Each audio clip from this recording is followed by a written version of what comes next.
আমি 2-4 দিন থেকেই দেখছি, মানে যখন থেকে ভাইরাল হয়েছে ভিডিওটা সেদিন থেকে আমি দেখছি। মানে বিহারের মৈথিলি ঠাকুর 25 বছরের মেয়ে একটা, মানে আমার সম্পর্কে দিদি হোক, বয়সে বড় সেই জন্য দিদি, মাত্র আমার থেকে 2 বছরের বড়, সে হয়েছে বিধায়ক, এমএলএ। ভাবা যায়? যাই হোক, তাকে মন থেকে দিল থেকে সাপোর্ট মানে স্যালুট করি, হয়েছে।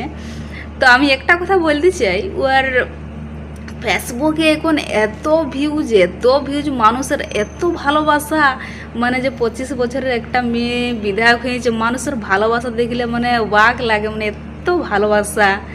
যাই হোক, আর ওর থেকে মাত্র আমি 2 বছরের ছোট, আর আমার কি আর বলবো, না আছে বুদ্ধি, না আছে গুণ, তামিলনাড়ু এসে বসে আছে। আর সত্যি মানে ওর মেধার জোরে আর মানুষের সাপোর্টের জোরে আজকে বিধায়ক হয়েছে। বাহ, মানে এটা ভাবা যায়?